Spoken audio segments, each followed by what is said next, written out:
right, everybody. Welcome back in to another episode of the Lesko podcast. Joined by my dad again. Hello. Happy Thanksgiving to everybody. It's crazy that it's Thanksgiving again.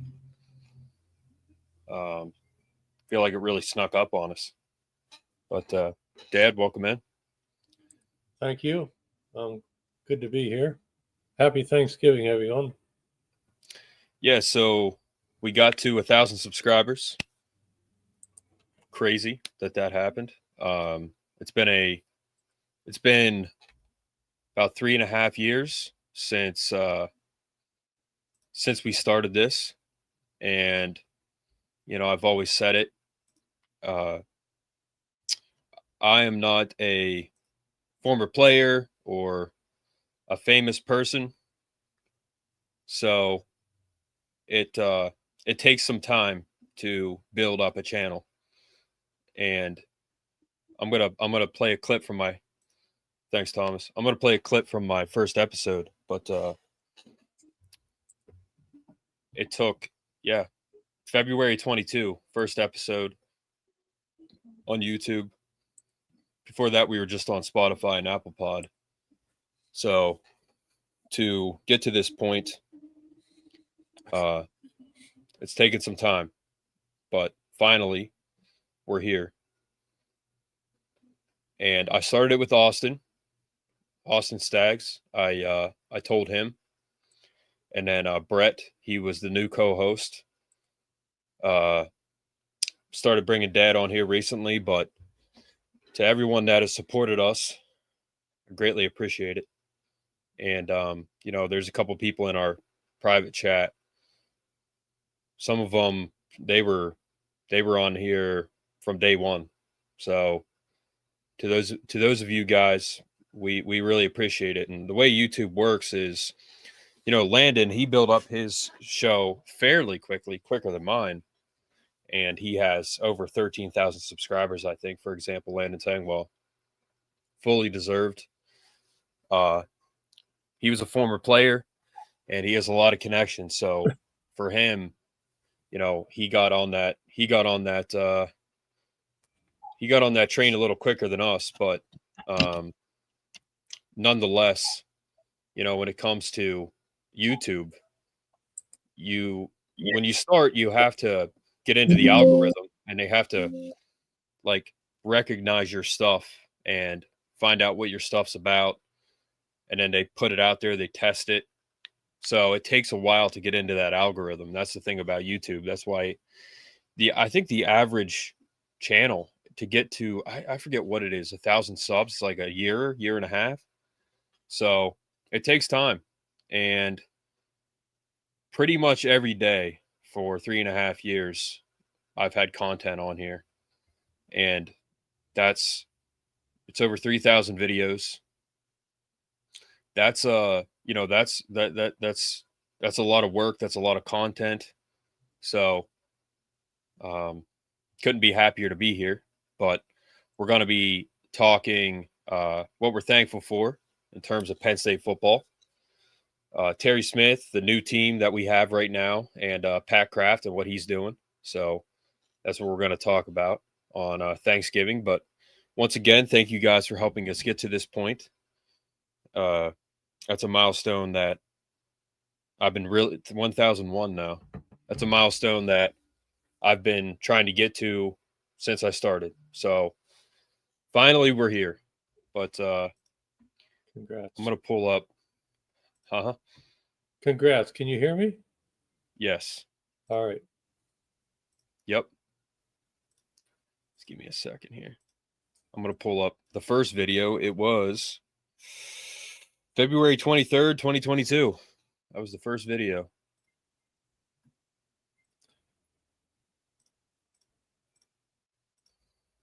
Okay. It is. I'm going to play it. Huh? All right. I see it. Yep. Yeah, you should be able to hear it too. I'm going to get the right window here.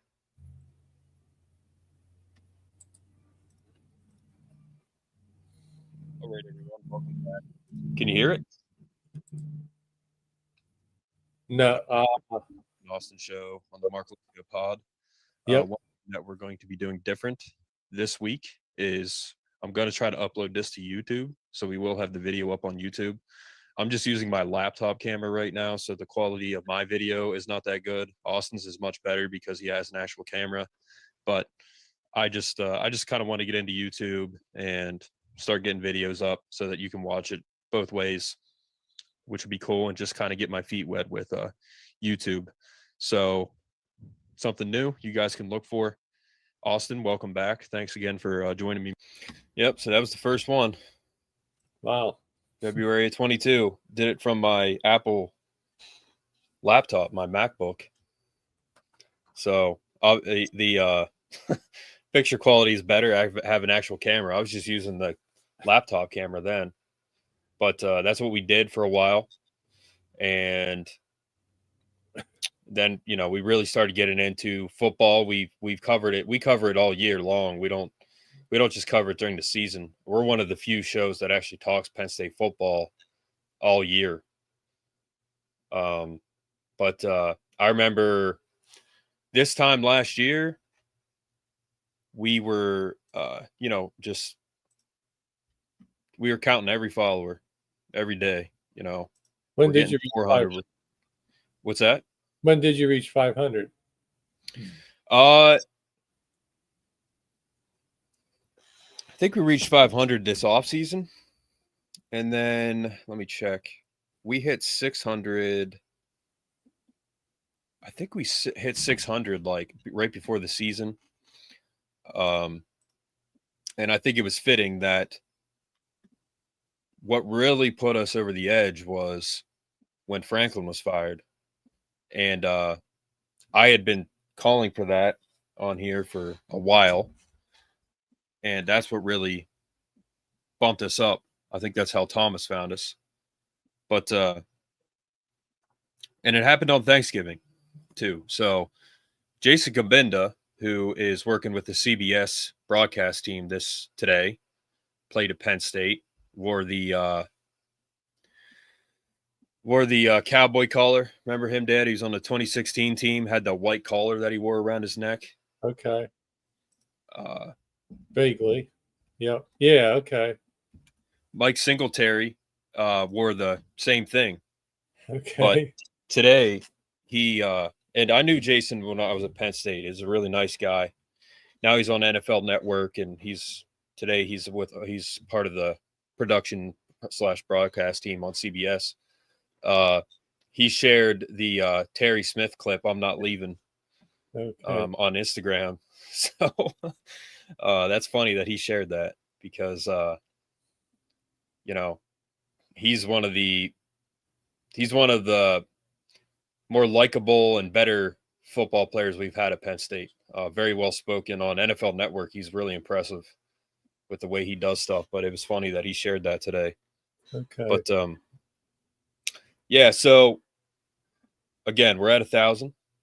Finally, we got there, thanks to Brett and all the hard work that we've put into it.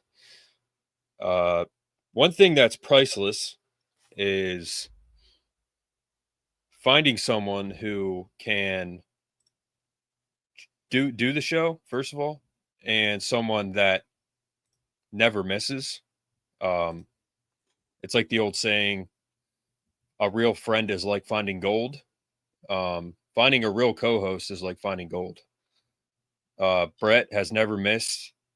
He's never once said he can't come on or anything. I mean, he's always there. And that's almost impossible to find. So someone like that makes my life easier in terms of, because, I do the production on here. Having someone that never misses, I mean, that's priceless. So thank you to Brett for always being on here, always coming on when we're supposed to. That's that helps a lot. And then Dad came on, and a lot of people like him too, so that helped. A lot of people like his old school approach. the fact that he is a longtime fan. So, but yeah. So, Dad, I'm thankful for Terry Smith and what he's done for our team. The fact that he's a true Penn Stater, stepped in at a hard time, stepped in before a road game at a hostile environment, 20 hours with the team. We lost by 1. I'm thankful for his focus. I'm thankful for the fact that he's representing Penn State as good as he can. And I'm thankful that we beat Nebraska, a rival, and doing so on national television at night, which we never do in November. We don't have night games in November. Wearing his Joe 409 pin. I mean, the whole world knows who Terry Smith is now. So whether he is the head coach or not, I don't know. But I hope that he's being treated well and with respect by the administration, and that he is retained here in some form or fashion if he is not the head coach. So he represents all of us. I had 2 people comment on the show this week. One said I was a freshman in '64, Joe's first year, and one said I'm 86 and I've been watching Penn State for a long time. And they both had nice comments on the show. So whoever you are listening, Terry Smith, you diehard fans, whether you're 100 years old or 12 years old, doesn't matter. Terry Smith is representing all of us well right now. So, Dad, we think what Terry's done. Well said. Yeah, first and foremost, thank God for my own life and for my family that I have.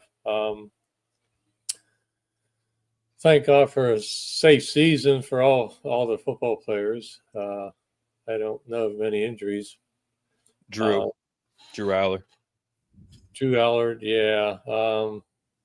Which, unfortunately, what is his update?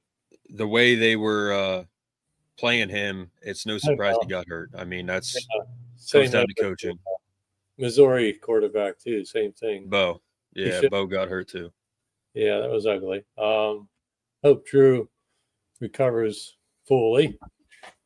He's close to, I think, being off his boot and everything.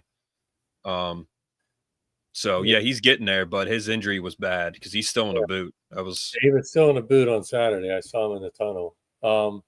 Thank God for my Penn State degree. Thank you to Terry's dad for getting his degree and moving his family to State College, to a safer environment, I would suppose. I know Terry's grateful for his father. Thank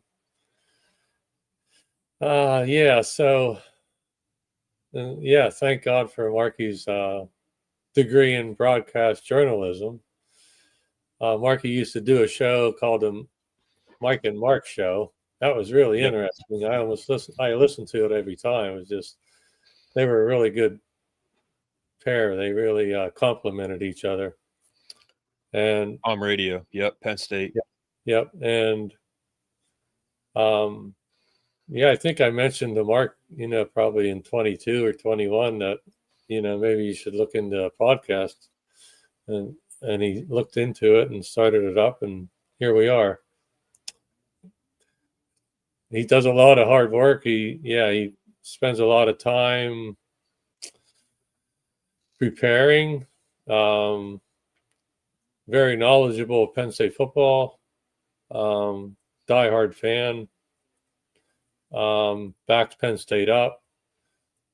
Doesn't back down if somebody says something against it.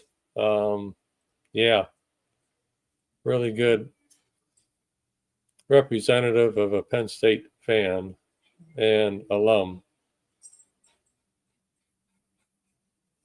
Yeah, when I was in school, I didn't want to go into a network job, especially ESPN.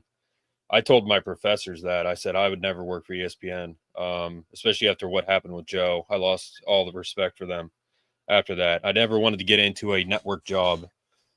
I was a broadcast journalism major, kinesiology minor. I was a personal trainer for about 10 years. I was a trainer in college, and I had a talk show. And Mike, the co-host, he used to have to drive me back to Rec Hall to drop me off so I could go work as a trainer. That was my passion. But I never wanted to work for a network. And one of my greatest professors that I had, he said, you're going to have to be a freelance. If you're in communications, the best thing you can do is be freelance. That's the best thing you can do. And that's what this is. Building a show, building a podcast is not easy. It takes a lot of time. It takes a lot of hard work. And that doesn't mean it's going to work. You have to make a show about something that you're passionate about, that you love. And that's, for me, Penn State football. I've always loved Penn State football. And you have to know what you're talking about, because if you don't, especially in the sports world, you won't last if you don't know what you're talking about. You have to know the history of Penn State football. You have to know football in some form or fashion. And you can't fake what you love. And for me, that's Penn State football. You can't fake that. And you either have it or you don't. Jared loves Pittsburgh. He loves the Steelers. He loves the Pirates. He loves the Penguins. You can tell that he loves it when he talks about it. Me, I always loved the Steelers, but I love Penn State football more. And you can tell when Jared speaks, he loves the team. You can tell when I speak, Dad speaks, Brett speaks, whoever is on here, you have to be a diehard fan to be on this show. You can tell that you love it. You can't fake that. So you're driven by it.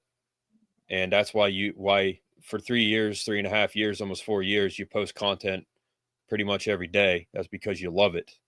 It's not a job. It's a passion.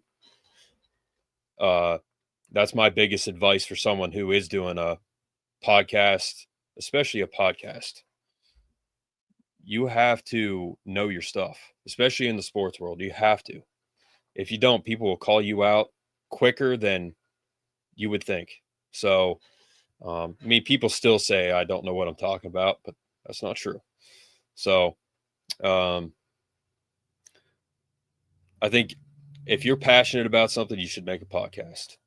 But yeah, I got my degree, didn't really use the broadcast journalism side for a long time. And then I was like, well, I studied this. I did this in school. I know I can do this on my own. And it's a business, you have to build it up on your own. It lives and dies by you. So you have to be consistent. You have to be the person leading the way. And that's what I've tried to do. So started out on my own with Austin, and then I added Brett. Now I have Jared doing, he's all Pittsburgh. That's all his stuff. It's his own show on this. It is his own show on this podcast. Jared is fully, that is his own thing. And I've always known Jared. He was a counselor when I was in Bible school when I was younger. Jared's like 6 years older than me, but Jared was always mature kid, good head on his shoulders. And that's where I first met him, was when I was a kid. So I saw Jared doing stuff on Facebook. That's when I added him. And because I knew he knew what he was talking about. So here in our family, Penn State is, it's a big part of our family. We have a lot of pride in Penn State. I'm alum, Dad's alum of main campus. Dad's hard work and sacrifice, he was the first one in his family to do that.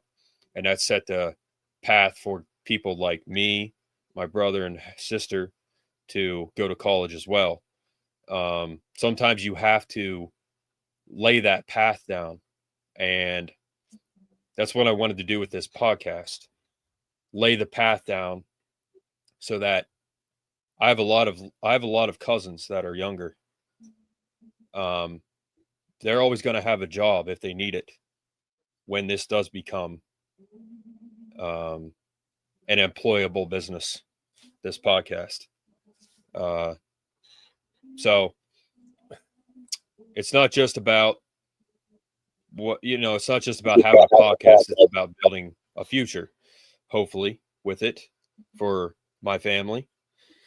So that's what that's what it's all about. And it starts with the passion. I mean, my sister-in-law and my mom, we talk about Penn State football all the time, and my sister, and they're just like, stop talking about it, because they don't know what we're talking about. And but that's what we talk about. We talk about Penn State football. We talk about Singleton. We talk about play calling. I mean, we're always talking about it, always. And when you have a podcast and people watch it and people like it, then that is even more incentive for us to all talk about it, because I'm going to be talking about it on the show. So it's and we hit 1,000 on Thanksgiving. I mean, that's crazy. And Jason Kabinda shared one of my posts, and he used to play on Thanksgiving. He used to play for the Lions. I used to watch him on Thanksgiving. So it's just funny how it works out. But yeah.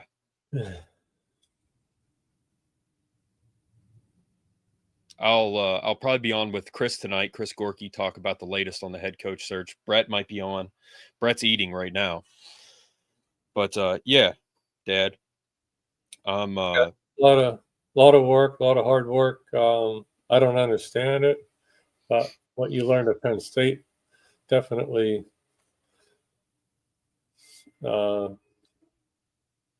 helped you create this. Your experience with Mike and Mark on the radio, that was a big help. And it's probably a little bit more complicated because it's video and YouTube and whatever else outlets you're on. Yeah, you love it. It's your passion. Penn State's your passion. Penn State football. And it's really exciting now because of Terry Smith and what he's done for the last 6 weeks and 5 games. And it's just, this is nice because it gives at least 1,000 people something to go to every night and get away from life for a little bit. Yeah. By diehard fans for fans. That's the slogan of the show.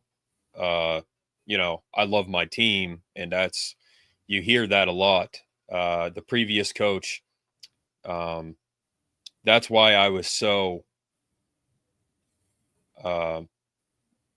vocal, animated, if you will, when he left, and about some of the things that's happened since he left, because I'm going to defend my school. I'm going to defend Penn State. I'm going to defend my dad's school. You're not going to say and or bamboozle my school. You're not going to do that. I'm going to speak out about it. You're not going to treat my school a certain way. And if I'm the only one that calls you out, then so be it. I haven't really heard anybody else talk about it, but you're certainly not going to do that and not hear something from me. So now we're in a better position because of Terry Smith. I mean, man, he has totally transformed this team. It's a totally different team. It's a new team. And because of his leadership, because of his 4-year degree from Joe Paterno University, you see a Joe Paterno product. 2 lettermen of Joe Paterno coached against each other last week. Both of them played for Joe Paterno, and both of them are great men. That's Joe Paterno. He left a legacy, and it lives on. So Terry Smith is Penn State. Terry Smith is a Joe Paterno product, and I would love for him to be the head coach, but I just don't. I want him to stay with Penn State. I don't think he will, or I don't think he will be the head coach. But if he's not, I want him to stay at Penn State, and I think he will. I just hope that they give him. I don't care if they make him the OC. He is not an offensive guy. but the offense looks really good under him. So make him whatever you want, but he should be immensely compensated for his contribution to this team. And if we win Saturday, we're going to a bowl. The guys will play, and I think we're going to win. I don't care who we play. I think we're going to win. It's a new team. So, yeah, it's a rare opportunity. Maybe for Pat Kraft. It just doesn't happen that often. The planets don't line up like this no. At all. I mean, he played for Joe Paterno. He helped coach for 12 years. The resume is, you don't even have to put a resume in there. It's just those two things. Now, interesting. Interesting if Terry Smith had played for the previous coach, I definitely wouldn't be as enthusiastic as I am that Terry actually played for Joe Paterno, and that's what sells me. And I'm just sold on Terry Smith. Period. Does he get the job done? Does anybody get the job done?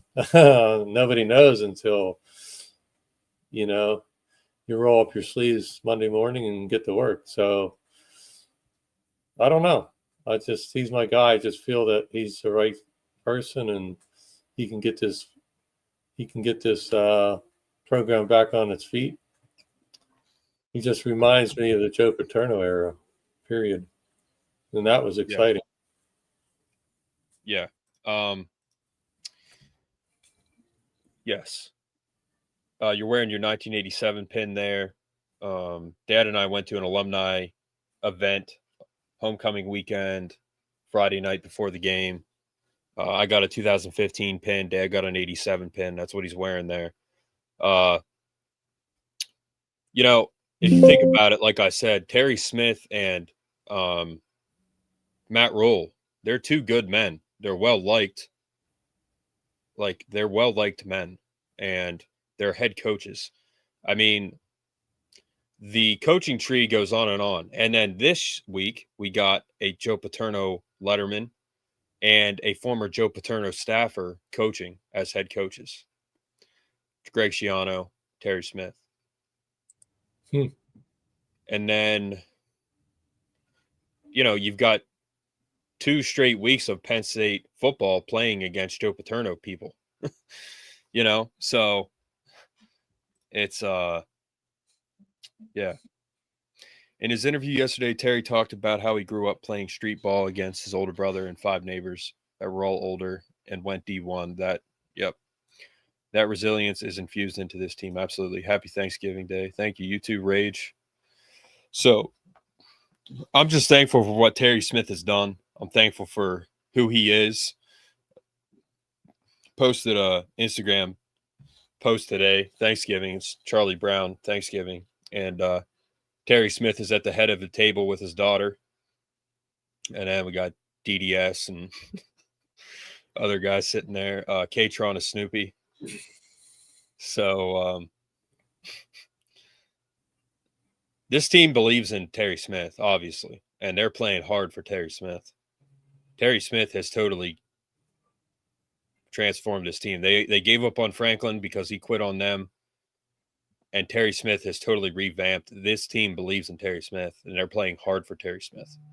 So regardless of what happens, I think he should be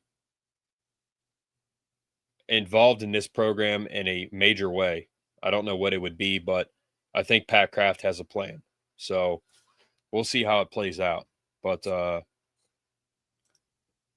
have anything else to say about that, Dad? Yeah, I hope, like you said, I hope they respect him. I just hope he's 100% sold. I really don't want to. He's put a lot of time and effort, not just in the last 6 weeks, but the last 12 years of his life too. So that should account for something. You know, he stayed the course. He didn't bail during COVID.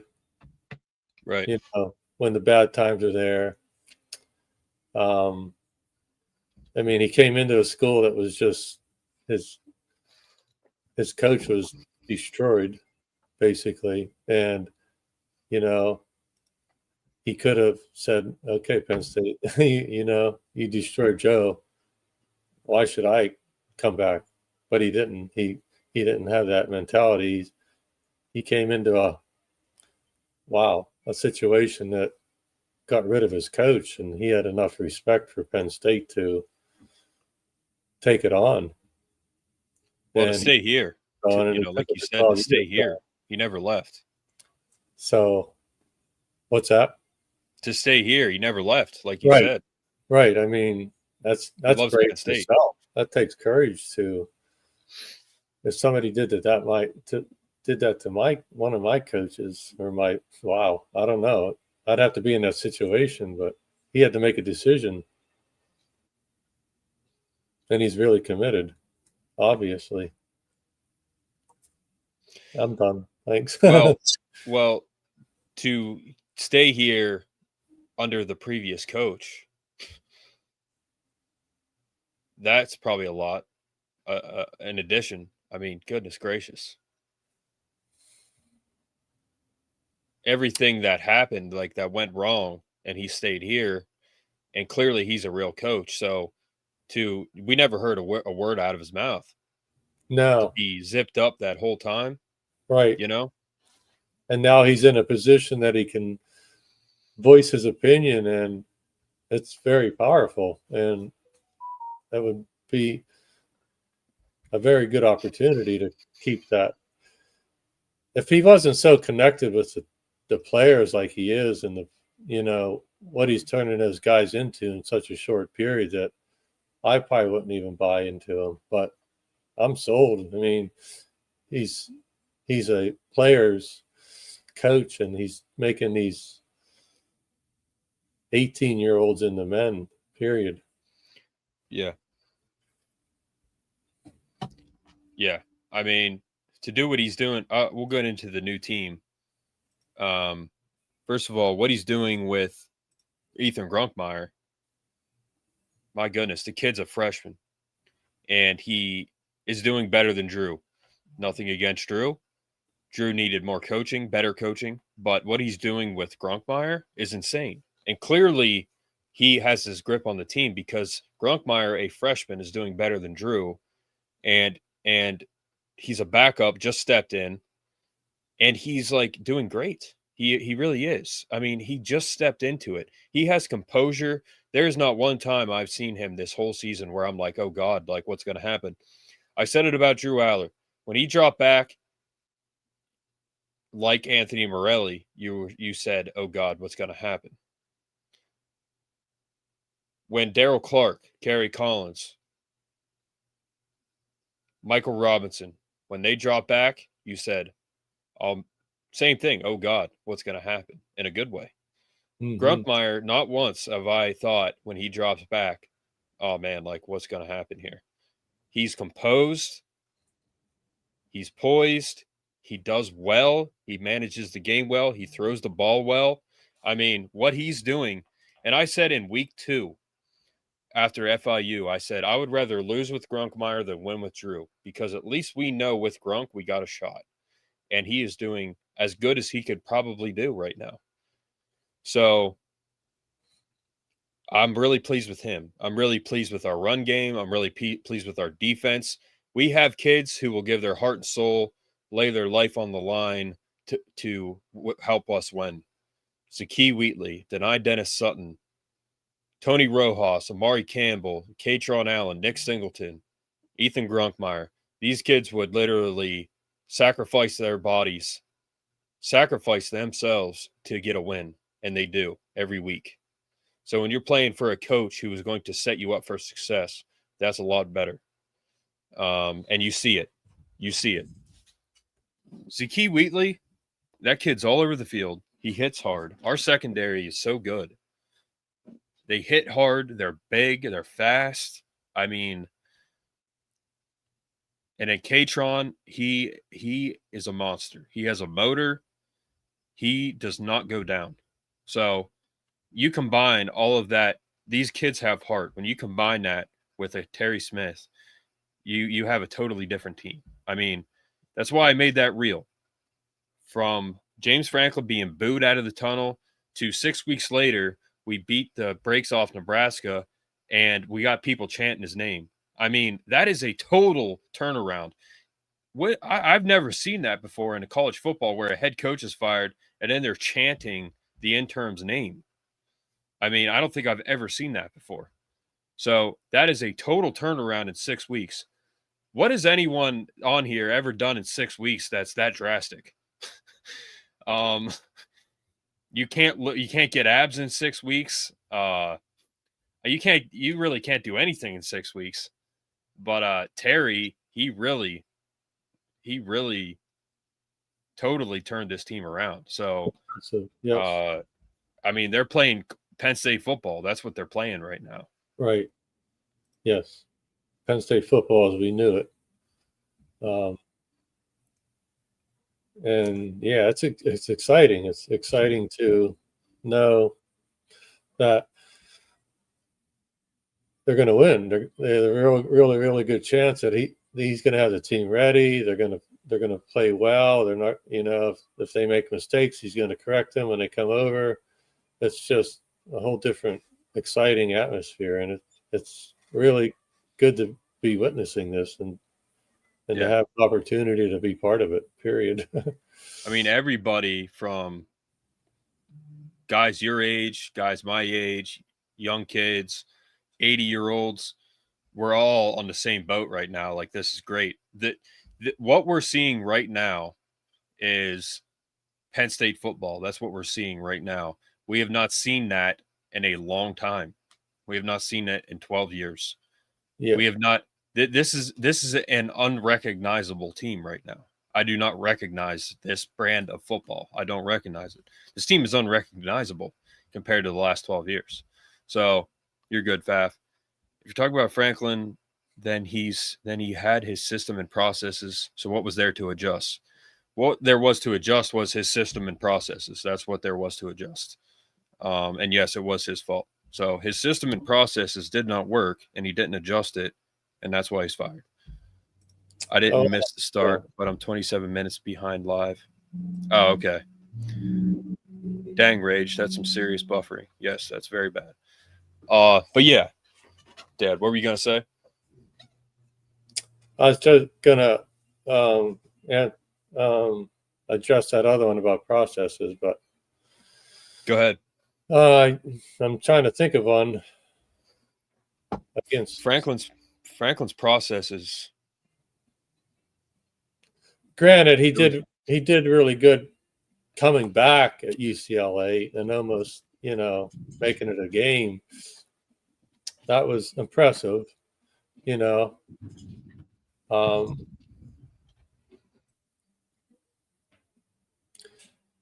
my feeling on Terry was it didn't just start with Nebraska. It started before Iowa.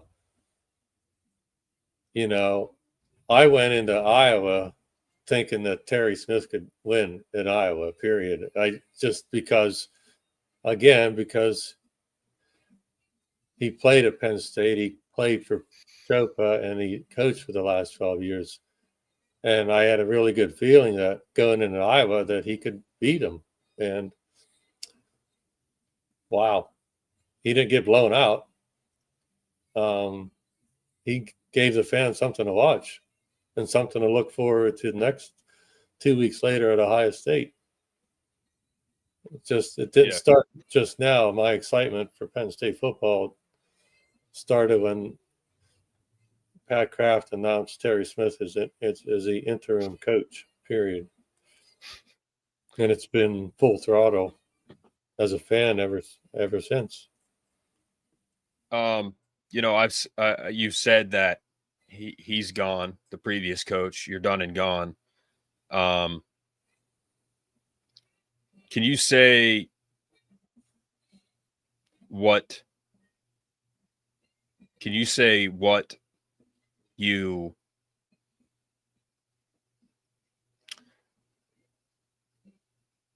What went wrong with the previous coach, or what did you think of the previous coach his entire time here? You asking me? Yeah.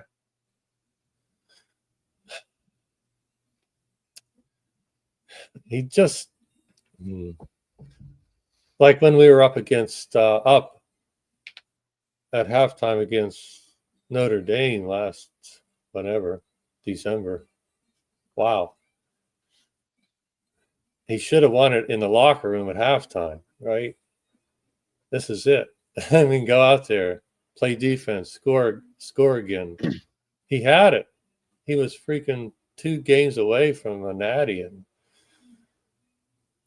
I mean, I don't know. As a coach, if you can't get your players up for that, and they just come out and play mentally dominating football, it speaks to the coach. Yeah.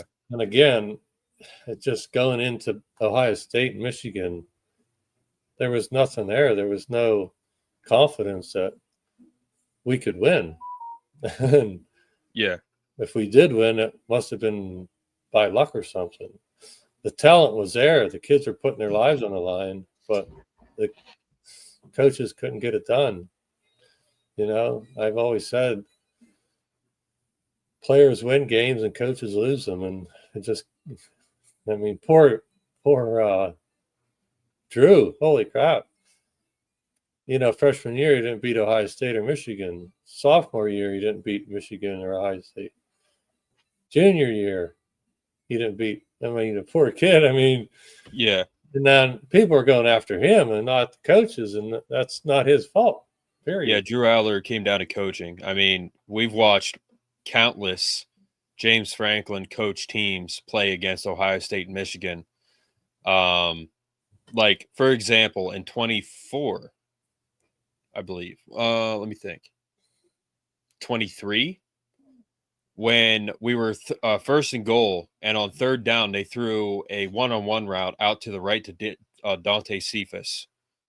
And I was sitting there with you, and I said, we're going to lose this game.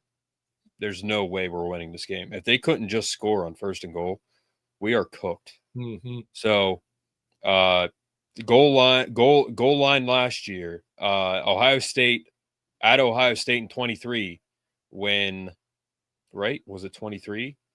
When we literally couldn't move the ball at all. It was insane.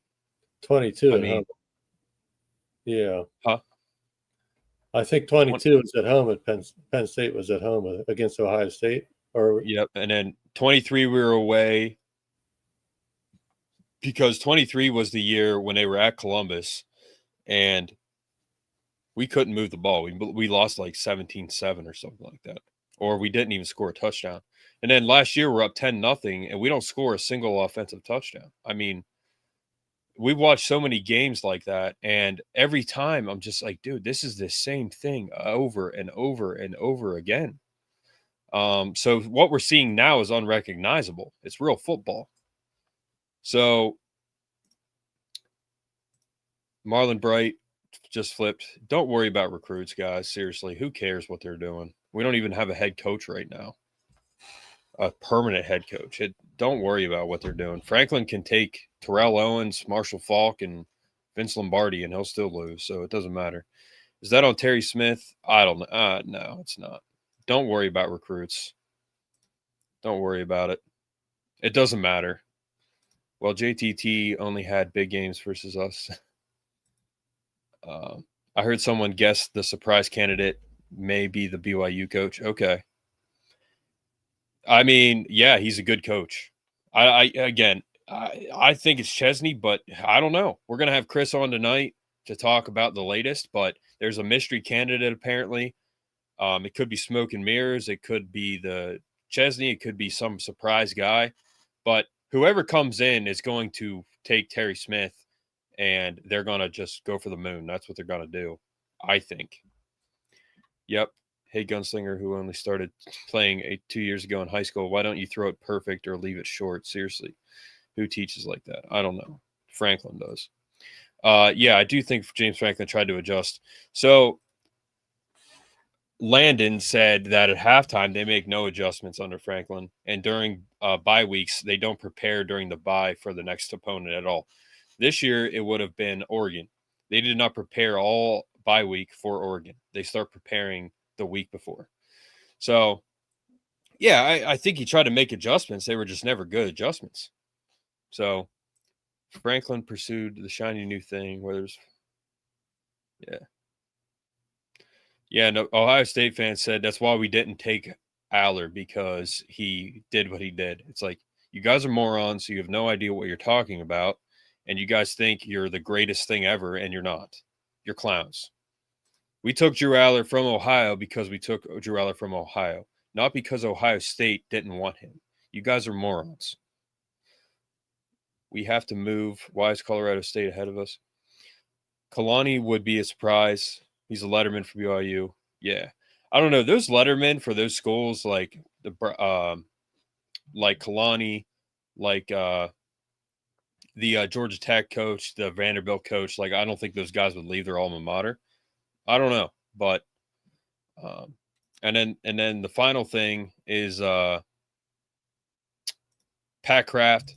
I'm thankful for Pat Kraft because I knew when he came in he wasn't going to take crap from anybody. I knew he wouldn't put up with Franklin's crap, and he clearly hasn't. And he fired Franklin, which I figured he would eventually. And now he is, I think, pursuing this coach search in the right way. He's going to set it up in the right way. And he's a great AD. I hope, as long as he's treating Terry Smith with the due respect that he deserves, then I am extremely grateful for Pat Kraft. We have the right man at the helm in the job to get us to the next level. So the last thing I'm thankful for is Pat Kraft, and I think he's a really solid guy. That he's the most solid guy we could ask for right now, leading this search, leading this plan. And I think he's going to bring in a good coach. He's going to bring in someone who is going to embrace Penn State, embrace NIL, the portal, and embrace Terry Smith being here, take him under his tutelage, and keep the roster that he wants and keep the coaches that he wants. And I think Pat Kraft is going to do all of that. That's what I think. So I'm thankful that we have Pat Kraft leading this right now. We have to move. Penn State sports talk. What's that question about? We have to move.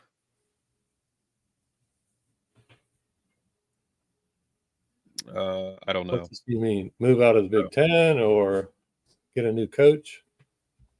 Yeah, devout Mormon isn't leaving BYU for the Northeast. Yeah, wouldn't think so, but I imagine we probably already have a coach, but haven't announced it yet. Yet, as they're probably still coaching another program. Yeah, see, that's the thing. I think we've known for quite some time, and the fact that recruit just left means he wants to go play for Franklin. Go ahead, bud. Go play for Franklin. I think we know who our coach is. The recruits know who our coach is. We just don't know. That's what I think. Kraft is doing all the interviews, but the final say will be on. I think he has. If he was phony interviewing, I don't think he waits for Terry to get the team going before interviewing, giving him a full chance to audition. Yeah.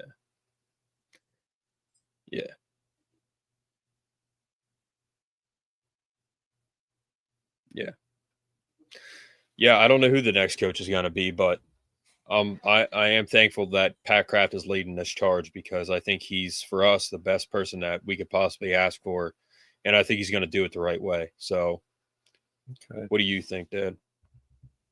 Yeah, he has a tough decision in front of him. His job's on the line, that's for sure. I just feel he can make it easy for himself and just, hire Terry, 4-year contract, see what he does, go from there, not this multi-year, multi-million-dollar deals that you just can't do that. Now with NIL and the transfer portal, it just doesn't make sense. You're just getting yourself into a big problem, because if it doesn't work out, you're up against it, because you have to fire or pay out, or do you keep him and hope that he can get it turned around and stuff like that. It's a tough decision for him, and the next 2 days are going to be interesting, and because I guess they're going to announce maybe it on a Sunday. I don't know, but yeah, Pat Kraft, yeah, he's tough. He's from Massachusetts? He's a tough guy, 100%. Yep. Mentality is, he's out there, always positive, always not smiling, but he's always a positive, he's always has a positive expression. So he knows what he's doing. It's just tough position for him to be in. I mean, maybe he's been thinking about this for a while, and he's had somebody in mind even before he fired. I think they've known. I think they've known who the head coach is for quite some time. I think they've known for a couple weeks at least. I think they've known. They're just finalizing things. That's what I think. Okay. But what they're trying to do right now is iron out the details. Terry Smith is staying here. What's his position? Who's the GM? What are you going to do about NIL? What are you going to that's all ironed out. Right now, they're trying to put the puzzle together. How is this all going to work out? It's probably mainly money that they're trying to figure out. The person that comes in next, I will be extremely shocked if Terry Smith is not a part of it. So, and Pat Kraft would be absolutely insane off his rocker to not have Terry Smith involved. And he's probably thought about a lot of things, but where would Terry fit most? Where would the most powerful role for Terry Smith to be to get wins on the field? As a head coach and coaching these kids, or up in a booth, or a GM? The only position that Terry Smith can really powerfully influence these players into making them really, really good players as a head coach, period. I mean, he's not going to influence these kids as much as he does now. I mean, look what he's done to these kids in the last 6 weeks. He's just not going to. There's no other role except head coach to get the most out of these players, period. I agree. So, Pat Kraft, for you, are you happy that he's the guy leading the charge right now? Yeah, I don't know of anybody else. The only one I know was, Barber before him, and she was horrendous. He got us into this mess, and then Pat got us out of it. And I don't really know him personally. I don't follow him, but he's the head of 33 Penn State athletic teams, and he's got a lot on his plate, and he's doing a really good job. He took a gamble to, implode that half of that stadium to build another one. He's got a lot of courage. He's got a lot of optimism. It's just unbelievable. I mean, he's got wow. He's, I think Aaron mentioned it last night about making a decision. I'm not sure how he worded it, but it was well worded. If you're indecisive, go anyways and be positive about it. And That's the way Pat Kraft is moving Penn State. He's just not moving Penn State football. He's moving Penn State, all 33 teams. I believe there's 33. Yeah, and I love the fact that he's on the sideline. You know? Do you like that? Oh, I love it. Yeah, it's just for me. It's because I've always noticed that. It's to me, it's like he's so into the game. He's right there. Like he is not on the field. Like Franklin, what are you doing here? What are you doing there? What's going on? He's just watching the game. And the reason he's down there is because he's employed by Penn State. Like rather than pay to be on the sideline, he's like, oh well, I work here, so I'm going to go down there. I like that, but because he loves the football team, that's why he's down there. Like it's different, but Kajana Carter, those guys they're on the sideline right there next to Mike McQuarrie, like in 2008 when Penn State beat Ohio State. That was one of the greatest days of my life. Pat Devlin scored the quarterback sneak. But it's Mike McQuarrie. He's like 10 yards out in the field, way farther out than he should be. And Kajana Carter's back, like screaming his head off because we just beat Ohio State. Mm-hmm. I mean, that is something you cannot replicate when you have your letterman out there supporting you, your young team, supporting your young current players. That's you can't. That is priceless. And then Pat Kraft being the AD. Did you ever see who was it? Gary Schultz out there on the sideline? You saw Graham Spanier on the field sometimes, but you never saw Gary Schultz out there, hands on his knees, looking like he's ready to rip someone's head off. I think that's awesome. Of all, like I said last night, of all the teams that he has to worry about, he's on the sideline of the football team. Yeah. Of the games. That to me, that says I know, and he said it in after Franklin was fired, he said this football is the backbone of this school, of this athletic department. Gary Schultz was not the AD. I'm not sure who it was. Tim Curley? Was it Tim Curley?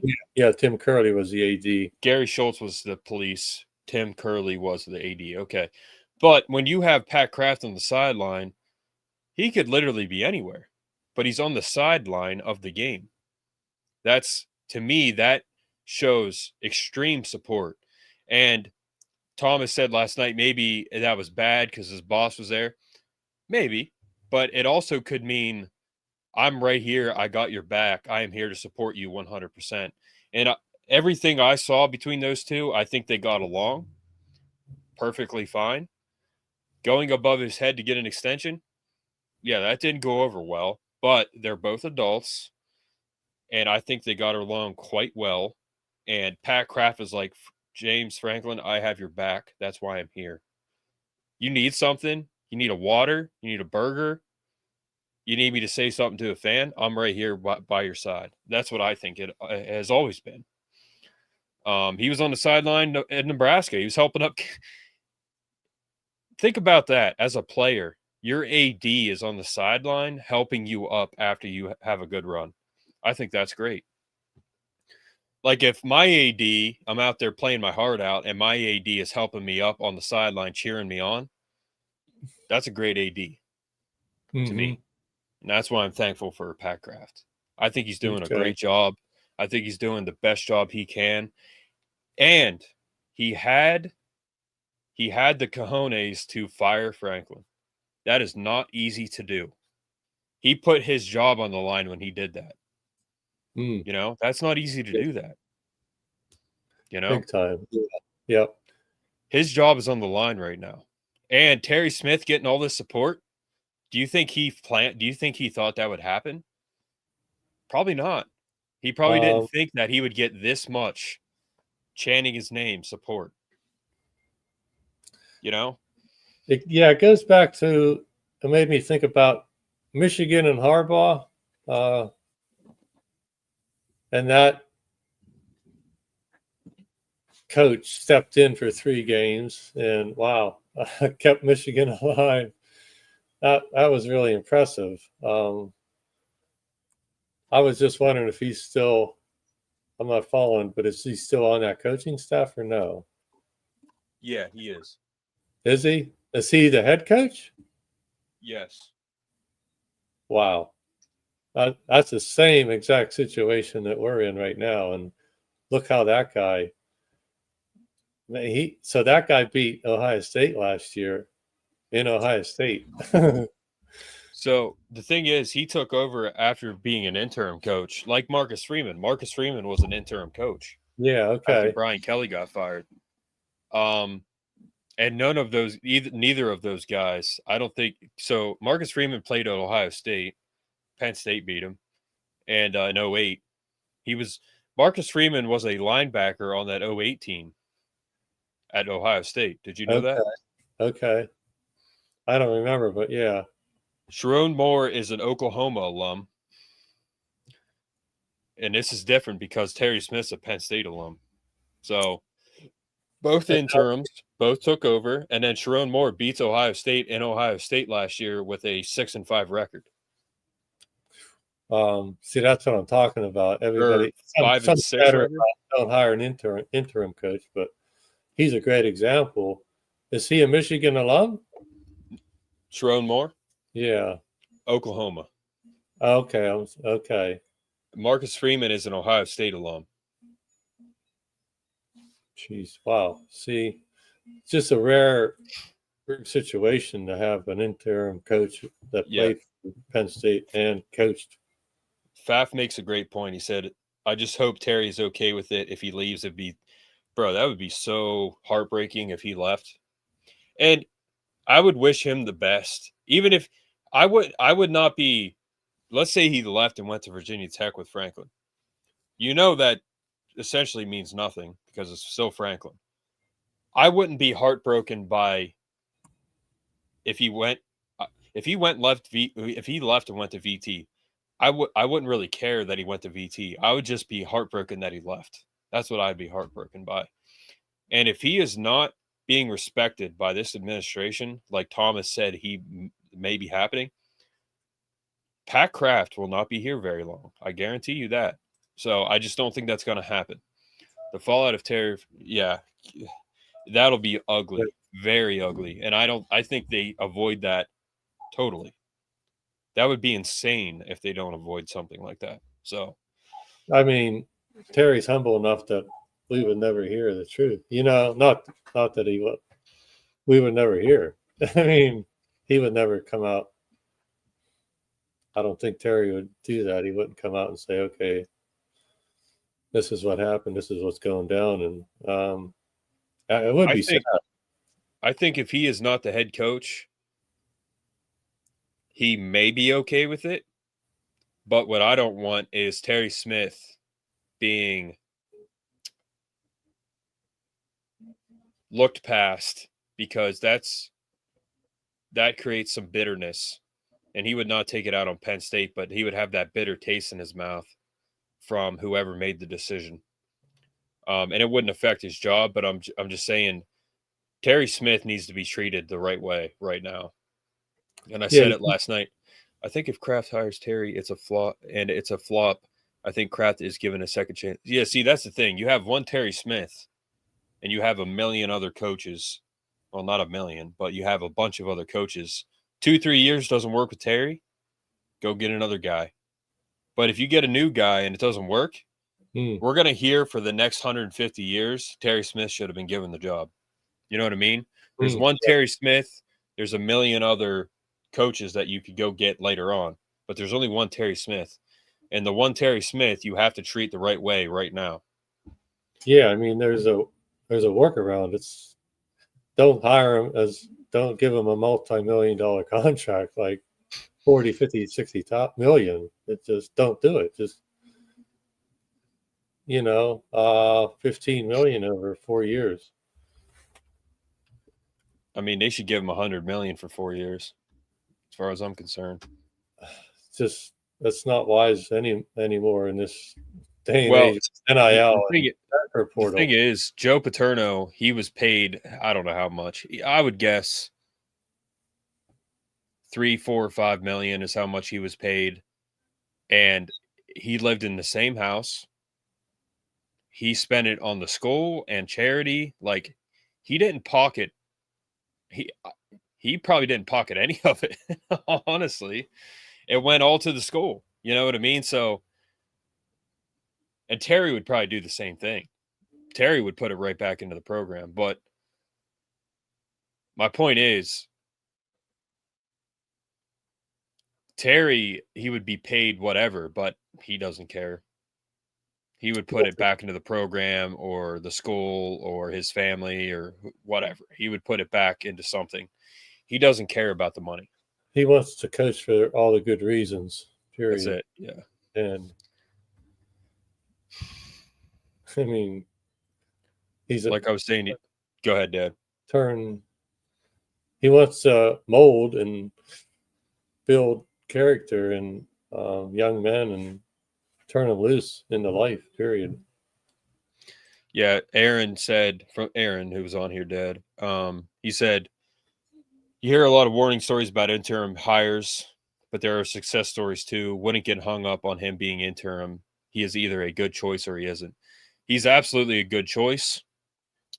I pray that he is being treated the right way right now. Okay. He's focused on Rutgers. He's focused on the bowl game. He's focused on his kids. That's it. Yeah. That's all he's focused on right now. But if they shaft Terry Smith, and I don't think they do, that would be so stupid. But if they shaft Terry Smith, again, it's Joe Paterno all over again. You're shafting Joe Paterno. You're doing it to him just like you're doing it to Terry, just like you did Joe Paterno. And I do not think Pat Kraft is of that character that he's going to shaft Coach Terry. It's happened before with Joe Paterno, and I don't think it's going to happen again. That's what I believe. But man, if that happens, like I'm talking like, you know, certain sadness you feel in life, like your pet passes away or your girlfriend breaks up with you. That's how sad it would be if they don't do the right thing by Terry. That's going to be so sad. And the support from the letterman, never going to happen ever again. Support from the fans, it'll still be there, but not fully. I mean, you've shafted the history of Penn State twice. I don't think it's going to happen, and I just agreed, Faf. That's agreed. Joe upon Mark contrast. Terry would pay homage to Joe in every way. He would. Eli is off the table. He signed an extension. Yep, good for him. Keep getting Penn State guys and keep winning games down in the SEC. Well, you're not going to get them now because we'll hopefully have a real coach, but Eli Drinkowitz is a good coach. So best of luck to him. Please win Bo the Heisman Trophy, and then Matt Zoller's the Heisman. But, yeah, I don't know. You know what I'm saying, Dad? Like, I just hope they're treating him the right way. Do you think they are? Do I feel they are?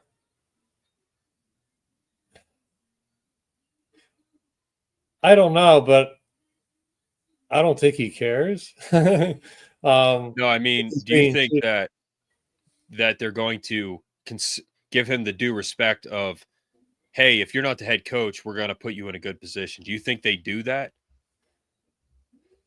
The only good position, in my opinion, is head coach. I mean, that's the only way he can really influence these players to play hard and to put it all out there and to win games.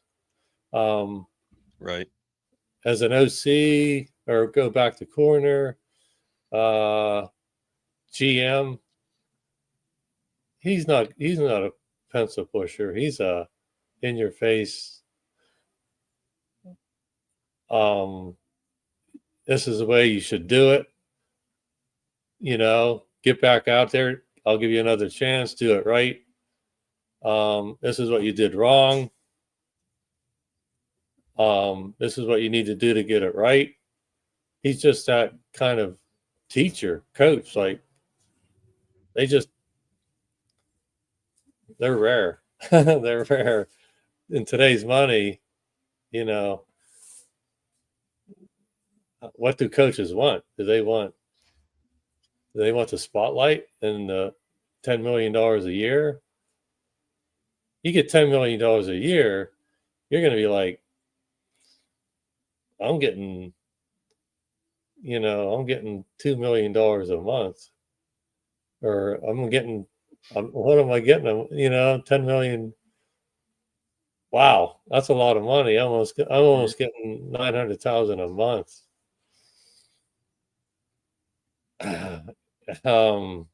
You're gonna forget why you're coaching. You're making that much money. There's no reason to coach. No.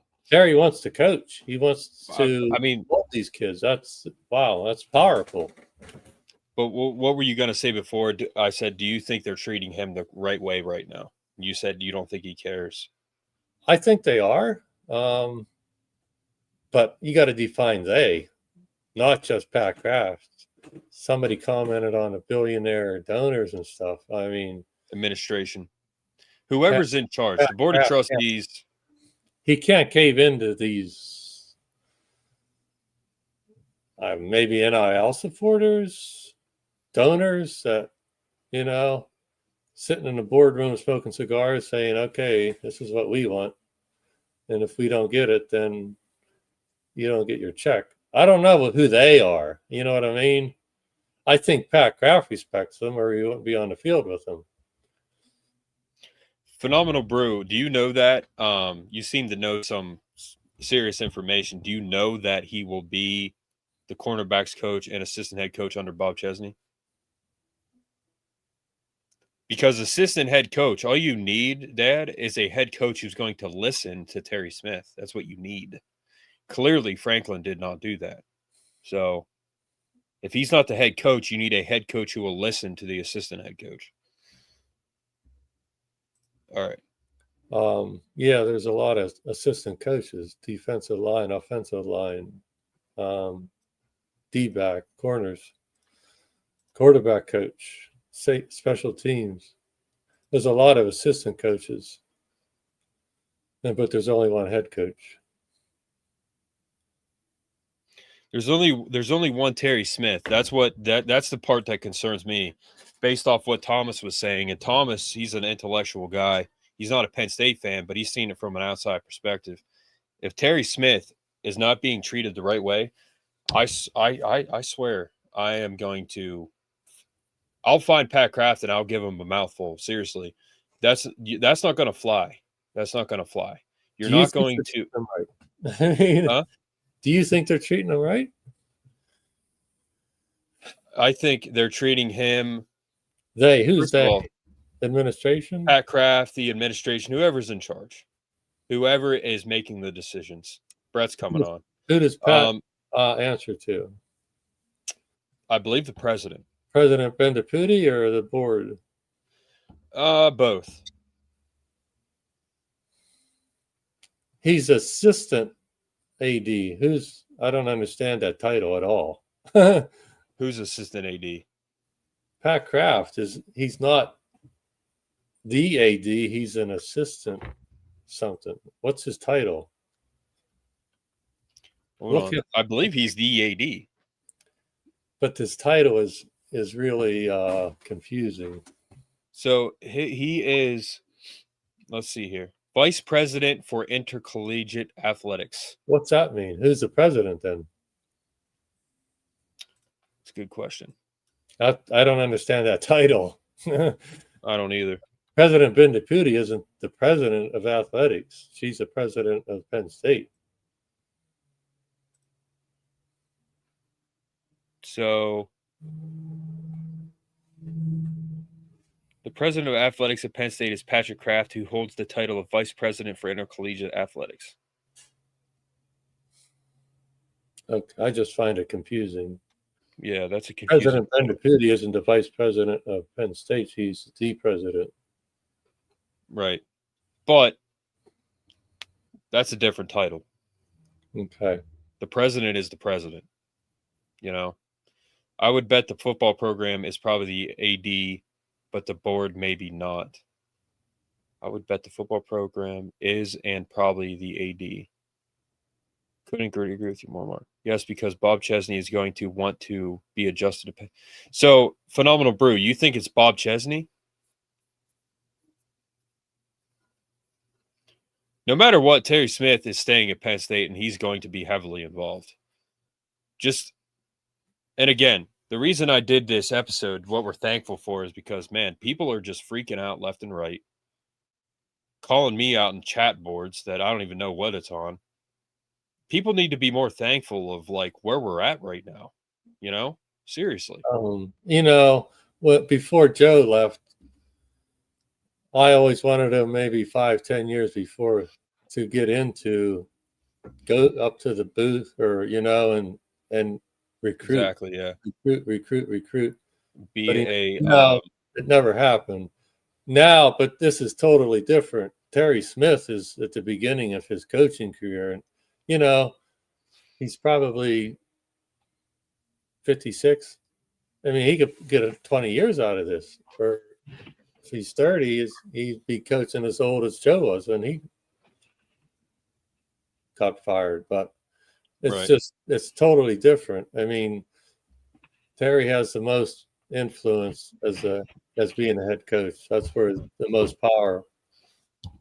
When I say, are they treating him right? I mean, his title is assistant head coach, now head coach, because the head coach was fired. That is his position. That is his job. Are they treating him right in the sense that, are they respecting the fact of what he is, who he is, and what his position is? Are they respecting him enough to say, we know what you're doing. We know what you're capable of. We know who you are as a man. Are they respecting him enough to say, listen, we know you want to be the head coach, but we want to go in a different direction right now? Yeah, I don't know. I don't get a feeling that they aren't, but I just don't know. From the interviews he gives and what I'm reading, I just don't get anything out of that answer that, honestly.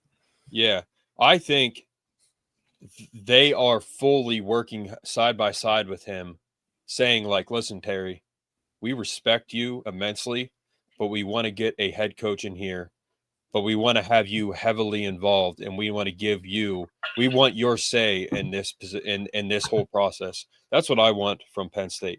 Okay. And I think they will. I think Pat Kraft is doing it. And if they didn't learn from the last time, then the institution needs an overhaul. And Penn State as a whole is not as smart as I thought they were. So I think they're going to do it the right way, and I think they're treating him right.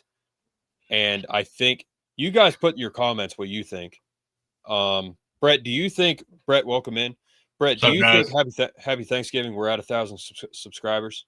Hi, Brett. Happy Thanksgiving, guys. Sorry, I was eating with my family when you got started, so I was just finishing that up. But what's going on? Brett was counting down the 1,000 subs all day. Yeah, I was like Arctic Tea today. I commented. Yeah, we we got there, man. 1,001 right now. Nice. It's climbing. It's a lot since yesterday. So where are we at? We're talking about Terry Smith. 3 days ago, we were at like 950 or something. But So yeah, what do you think Penn State is treating Terry Smith with respect right now, in the sense that, do you think they're treating him how they should be treating him right now? Well, at the end of the day, we don't really see the behind the scenes stuff, right? So like Terry was asked yesterday, did you interview? How did it go? He said, I'm focused on Rutgers right now. So he obviously interviewed. He was told not to say anything about it, right? Like, as much as we despise Franklin's pressers, Franklin was only allowed to say so much because of his position of his job. So that's a truth. But at the same time, Frankie Boy wasn't honest about things he should have been honest about. So Terry Smith is honest about things he should be honest about. So what it comes down to is they're keeping that stuff under wraps. Obviously, it's a big deal to the smoking gun. Like, oh, there's some mystery candidate. Like, maybe there is, maybe there's not. Like, we don't actually know, right? None of us do. Nobody actually knows for sure who's going to get the job. We know who we want to get the job. We want Terry Smith to be the next head coach of Penn State football. But as most of us were saying, it's idealistically not going to happen. But he's going to be on the staff, right? Because the whole outlook of the national media. Oh, you can't fire James Franklin and hire one of his assistants. Well, you can, but there's going to be a lot of noise if that does happen, like not good noise, but what if it works, right? That's the thing. It's a 50-50 bargain. Regardless, if you keep him on the staff and you hire Bob Chesney or Kalen DeBoer, whoever else that we might possibly get, Kalen DeBoer is probably still 20% chance we get him, 80% chance we don't, right? Like if he loses to Auburn, which I doubt they will, then it's probably closer to a 50-50 chance, right? Maybe he's on edge. Maybe he's thinking about it. But Bob Chesney's the betting favorite right now. So that's why we're talking about it so much, right? Because he's the betting favorite to be the next head coach of Penn State football. But what it comes down to is retaining Terry Smith. Whoever is hired, it's going to be a deal package, right? So if Pat Kraft is like, Bob Chesney, you're the next head coach of Penn State football if you want it. But Terry Smith is staying. I don't think Bob Chesney would waver in that. He's going to look at the evidence on the field and the development on the field and how good of a guy Terry is, how good of a coach he is. He's not going to even hesitate to be like, okay, yeah, that's fine. So no, there's a lot that goes into play. I think Terry is being treated fine. We don't know, like I said, to the extent on how exactly he's being treated, but I think with everything that's happened, I think he's just grateful to be in this position, to be the next head coach, and every day he's on the staff right now is what can he do with the job and what can he show Pat Kraft and the athletic department why he should be the next head coach. So yeah, I just think also there's a lot of emotion involved, and I get it. I love Terry Smith. But here's the thing. This guy just stepped into a job. That's his job, to step in as the assistant head coach to the head coach after he's fired, after head coach is fired. He's got so much adrenaline going right now. Exactly. Yep. That you give him, okay, so let's say, okay, let's play this scenario out. They beat Rutgers, which, man, if they don't, that's concerning. But if they beat Rutgers and then they go to a bowl and they lose, okay, which is possible, and then he's got a whole offseason, everything that comes with that, losing guys, retaining guys, losing coaches, retaining coaches, bringing portal guys in, recruiting, a whole offseason. You've never been a head coach in college football. And then you go into the next season after a bowl loss, and who knows what fans are saying at that point. And then you go into the next season. You've never coached in the playoffs as a head coach. You've never coached against Ohio State as a head coach, this and that. Experience, especially on the big stage, goes a long way. Doesn't mean you need it. But what's a Terry Smith next year after all of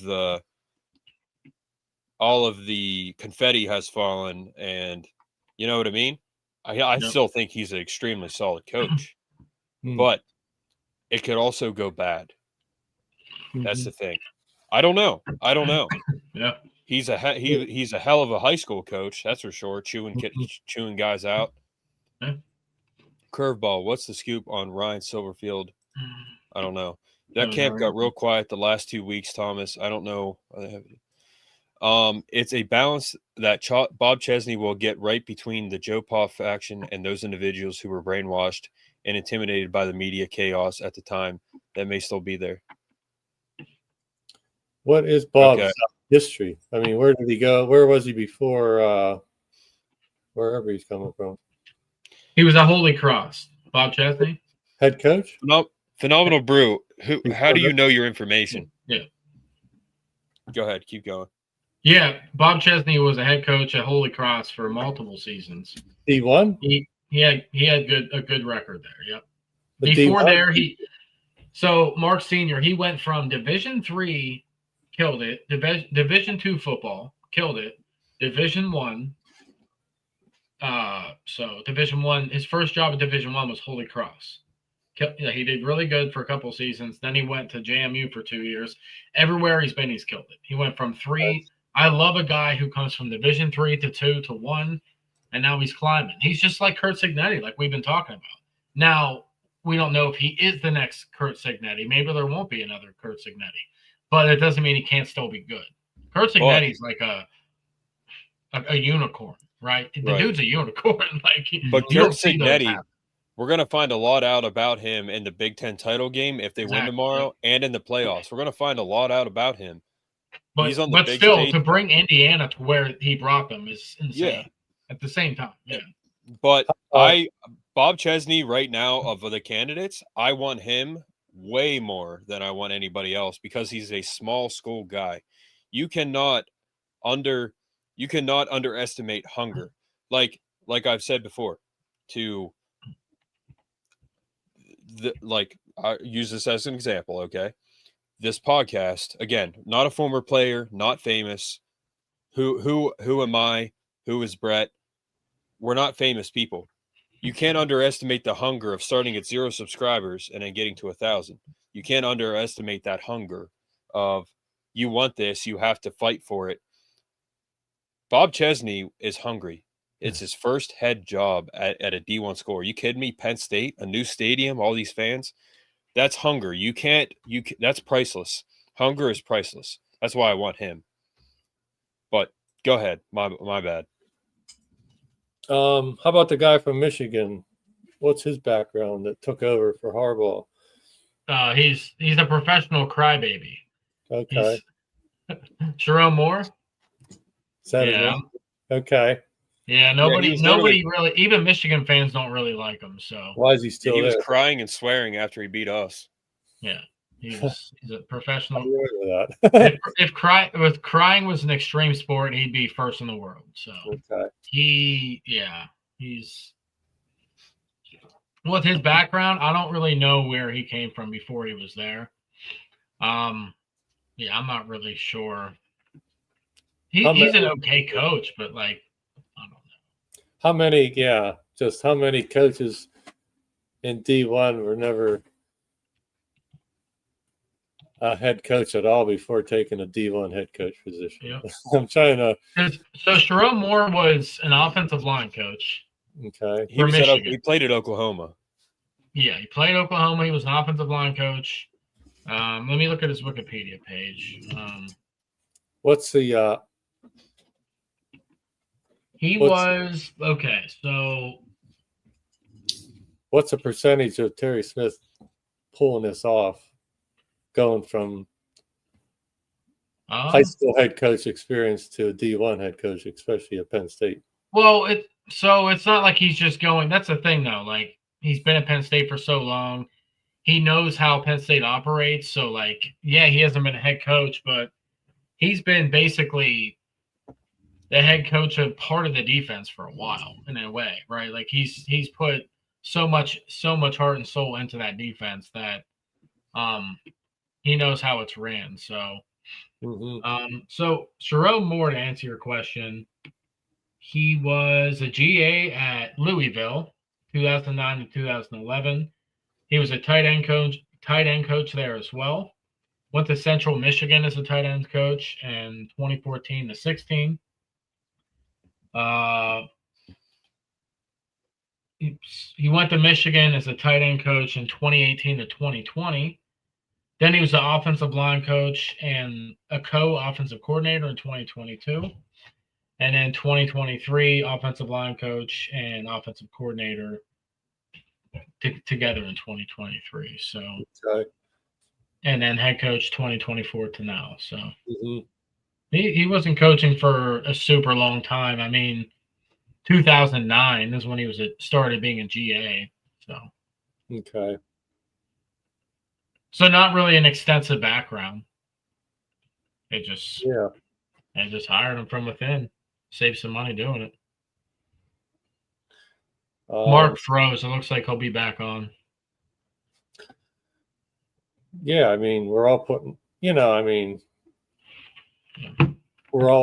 for Terry, but if it doesn't happen, if it doesn't work out, if he does become head coach and it doesn't work out, then I think he needs a chance. Yeah. It's a win-win. You know, Yeah, okay. I mean, give him a shot. How much are we going to pay the next head coach if it's not Terry Smith? Anybody have? I mean, if it's Bob Chesney, they'll probably give him $8 million, maybe. He's not a big name, so years. Bob Chesney. What do you think, Mark? If they hire Bob Chesney, they're probably going to give him like 8 or 8.5 mil. They're not going to go to the 10 mark for somebody. How many years? Well, I've heard like for certain names, 12 to 15 million. I don't think they're giving Bob Chesney that though. They're probably giving him 8.5, if I had to guess. Maybe 9. You think I don't see them going to Franklin? So you think they pay him the same or more than Franklin? Yeah, they pay him like the same. Okay. James Madison, is that where he's at? Yeah, he's probably making. Let me see. He's probably making like nothing. How much NIL money do they get? 22 million, like everybody else, or who? JMU? Yeah, they're not getting that over there. Well, Jack Straw, like the point about Billy Napier is Billy Napier. He's not getting the type of support, not because we're better, but he's not getting the type of support at Florida as he is at Penn State. Florida, bro, that's cutthroat, man. Yeah. Penn State's a little different. So, and he doesn't have a Terry Smith at his side. So that's a little different, Jack Straw, I think. So I was going to say Bob Chesney's not even making $1 million, and I was right. He's making $550 a year. With a bonus, he can make up to $833. That's nothing. That's what I'm saying. Like they'll pay him $8, and he'll be happy. And that's another thing about being hungry. You're going to be coaching guys that are incredibly talented players. You know what I mean? So that hunger that I mentioned, combined with the fact that you're now coaching guys that are way more talented. Yep. You just have to handle egos. It's going to make you more motivated. Yeah. 8 with 6 zeros, Brett. 8 million. 8 million a year. That's what they'll pay. That's probably what they'll pay Bob if they hire him. He's making under $1 million right now with a bonus. So that's a huge jump from what he's doing now. At the end of the day, guys, I mean, if you're making $800K a year, that's still a crap ton of money. Like, I mean, how much the dude's fine, you know, but what would they offer Terry? They would offer Terry probably 7, maybe. Because he's not a head coach right now. Bob Chesney is. Dad's point is, does that money change your mindset? That's Dad's point, you know. You're going from $800K to $8 million. Yeah, I think it motivates Bob even more because, like you said, he has better players. It's going to motivate him to. It's going to be easier for him to coach each player because he doesn't have as much work to catch up on. So, like, he's going to have so much support, like from the fans, the lettermen, NIL, the portal. He's going to have so much support. And on top of that, you're making like $8 million a year. That's why when Ohio State fans say Hartline's not leaving, it's like, bro, like what? What are you talking about? You go from $2-3 million to $8, $9, $10 million, like, of course. But yeah, again, it comes down to the hunger. Yeah, I mean, 7 you or make 8 $8 million a year, great. That makes it even better. But you're hungry. It doesn't matter. Napier could be on staff. I believe Bob Chesney's going to fall at $7 million. Actually, yeah, I think they pay him like under Franklin. But then again, I don't know. Out there are some poor baseball minor leagues making $15K just sobbing, and they make nothing. Yeah, it's pretty bad. But I think Brian Dayball is on the staff too, with Patcraft. By the way, you guys are going back and forth in the chat. I didn't see it. Was there a back and forth about Dayball? I don't know. What Thomas did say about the shades. Thomas, I used to wear sunglasses on here because my eyes are bad. So I got something wrong with my eyes. So I'm always like messing with them. So that's why I wear the shades.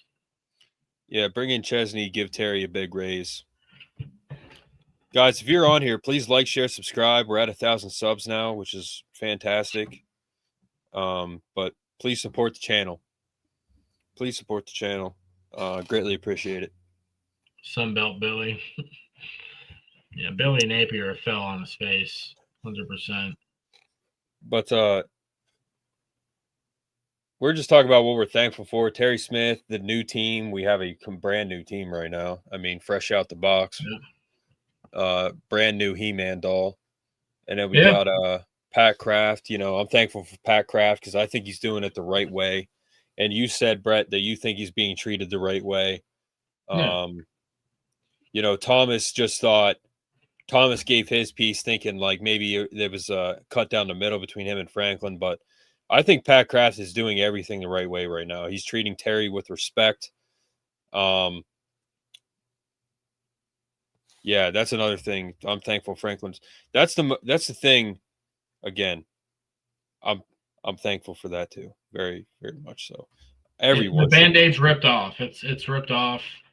We don't have to worry about the other shoe dropping again because it drops every year.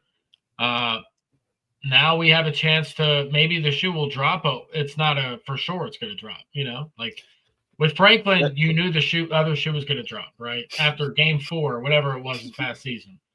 We beat 3 nobodies and then we lose to Oregon in overtime, which is fine because Oregon's a good team. But at the same time, you had that game in the bag and you messed it up. And then you lose on the road to UCLA, which is just inexcusable, diabolically just awful. Like there's no words to describe it. No. Now whoever comes in, if it's Terry, Bob Chesney, yeah, maybe the shoe will drop when it may, but we're not gonna like be on edge. Like when's the shoe gonna drop? Like it's just gonna happen, right? Because it's a new coach, new players. We know it's gonna be a building block for probably 2 to 3 years. It's going to take some time for us to get back to relevancy. If we get back to relevancy before that, we'll be thankful and grateful for that, right? But we don't know for sure if that's going to happen. So it's a wait and see game. I'm thankful that Terry Smith is on the staff and he's making a run at head coach. I'm thankful for my new house. I just closed on this house like 2 months ago, a month and a half ago. So thankful for that. Congrats on that. Yeah. That's a big deal. Phenomenal Brew. Again, I asked you this, but you seem to know. So is Bob Chesney going to be the head coach? And Thomas makes a great line. Chesney and Terry, a.k.a. Rocky and Mick. So we got Rocky there in Brett's bedroom. Yeah. He's sleeping right now. I guess that makes Brett Mick. So yeah. But yeah, Rocky and Mick. Yeah, that's a great analogy for sure. I'm super happy. Yeah. But Phenomenal Brew, do you know that he's going to be the head coach? Do you know that? And, you know, in a way, do you know that?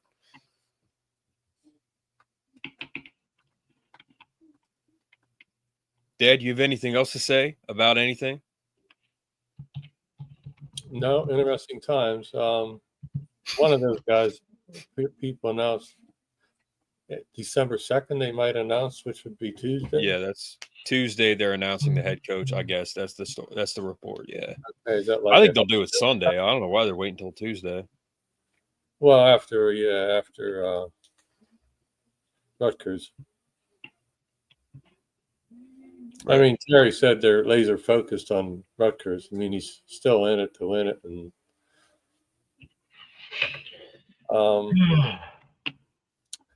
you know, after Tuesday, take 2 weeks off, let it all sink in, and just take a break. Everybody take a break. We don't know. Yeah, I mean, you know, they're going to win Saturday, and then they're going to go to a bowl, play whoever, and the Pinstripe, Cheez-It, Pop-Tart, I don't know. But listen, at the end of the day, again, we have to be thankful that so many people are just freaking out about the head coaching job, and they get mad at Chris, they get mad at me, and it's like, guys, what do you think who do you think we are? We're reporting what we hear. We're not Superman. We can't see the future. We don't know. Chris doesn't know. He's just reporting what he's told by credible sources. Chris has very credible sources. Chris is one of the best at what he does in that field. So, and it's not even like he has a full-time job, just like Brett and I. So, you know, like people need to chill and be thankful for where we're at. Like what Terry Smith has done for us, the way the team looks. My goodness, we have a totally brand new team because of Terry Smith. And we need to be thankful for Pat Kraft because not once has he let us down. So let's not assume things and like he's doing this, he's doing that, or this is going to happen, this is going to happen. I think he's doing a great job. He's going to do it the right way. Terry Smith is going to be treated well, and he's going to be given a raise. And he's going to be on the staff. So let's just be thankful. Can we do that? Stay out of the chat boards, whatever they are, because apparently that's pretty toxic. Yes, it's Bob Chesney. Okay, so yes, it's Bob Chesney. The supposed secret candidate is a smoke deflection for UCLA. Okay, that makes sense. That smoke screens the mystery candidate. But okay, so he says it's Bob Chesney. Yeah, people stressing too much, it'll get handled, and I think it'll work out well. Yeah. Yeah, so yes, it's Bob Chesney. Phenomenal Brew says it's Bob Chesney. Phenomenal Brew, you said earlier that we're gonna find out in like within 4 or 5 days, guys. That's the best part. Like we're gonna find out, and then we'll have so much to talk about once that happens. Right now, we're kind of just running in circles, like chickens with our heads cut off because we want to know. Right. Like we all want to know. We're gonna find out soon. It's gonna be awesome. Hopefully, it's awesome. Dude, Brett and I literally are like diehard fans. We follow this so closely with Chris, and a lot of you out there are like way more panicked and worked up about this than us. It's like you guys need to chill. Seriously, like calm down. It's a balance that Bob Chesney will get right between the Joe Pa faction, individuals that were brainwashed and intimidated by the media chaos. So Phenomenal Brew is saying it'll be Bob Chesney, and he's basically going to do it the right way. So again, Pat Kraft, I think, is going to do it the right way, man. Like this guy fired Franklin. Okay. That's not easy. That puts his job on the line. You know how easy it would be to just say, yeah, just keep doing your thing, Franklin. You know, you're going to talk your way through it. I'm going to keep my job. No, he fired him because he wants a national title. In football, that's what he wants. Yep. I mean, just he said it's great in volleyball, but we want it in football. I used to play linebacker at Indiana. Like that's what Pat Kraft wants, dude. He wants Penn State football back. He wants a natty. So do we. Yeah. Can you get it under Terry Smith? Penn State football wants a natty more than any other team. I can assure you. We will put our lives on the line. Can we get it under Terry Smith? Yeah. Oh, can we? Is that what you asked? Yeah. We don't know. I think he has the coaching, the passion, the honesty, the humility. He has everything that you want in a coach to make it happen. It comes down to the right pieces around him, getting the right pieces in the portal because we are losing a bunch of seniors, guys. We're losing Nick and Fat. We're losing Nick Dawkins, Vega Ioane. We're losing a lot of guys. Right? BDS, the key. Yeah. If the pieces are set in place, after that, the biggest thing you need is execution. So holding guys accountable, which Terry is doing way more than Franklin. Mm-hmm. Franklin might have held guys accountable sometimes, but Terry Smith is doing it every week, and he is showing that. Mm-hmm. And I think he'll continue to keep that up. The players have already spoken about it. Like, I like Terry because he keeps it real. He tells me when I'm messing up and how I can fix it, and I like to hear that because nobody wants anything sugar-coated, right? Nothing is handed to you in this life. You have to work hard, and you have to fix. You have to control the controllables, right, and fix what needs corrected. So, Dad, go ahead, Dad. Yep. Oh, Dad, you really have to consider all the factors, Dad. Like you really have to think everything that's involved in being a head coach. And here's the thing: sometimes if you really think about everything that's involved, it's like I don't want him to be the head coach because it could go really bad. I know. Yeah. I fully believe in Terry Smith, but you have to think of everything that's involved with being a head coach. I mean, but he's been a head coach, well, interim for 6 weeks, and if he still wants to stay in this hole, I mean, and right. he knows what he's getting into. Yeah, he's lived it. I've witnessed 2 national championships by Penn State in my lifetime. I want somebody else to witness that too, that was born after 1987. You know what I mean? And I'm just trying to put Penn State in the best position to win one. But, you know, a head coach should be coaching. He shouldn't be involved in NIL. He shouldn't be involved in transfer portal, you know, unless he's trying to talk a kid from not jumping into the portal. What else? There's something else he shouldn't be involved with. It's just he should just concentrate on coaching. And if Penn State can set that up somehow where he's just coaching and not running the whole, no head coach can run all those 3 big things: coach, NIL, and transfer portal. They can't keep up with it and be successful. Okay, picture we're going to the national championship on January 2nd, whatever. Would you think that Terry could pull it off? Say that again. Imagine that Penn State's going to the national championship game on January 2nd, say. Do you think Terry Smith can pull it off? Yeah, 100%. Brett? But that's just belief. That's just belief, feeling. This is what I'll say.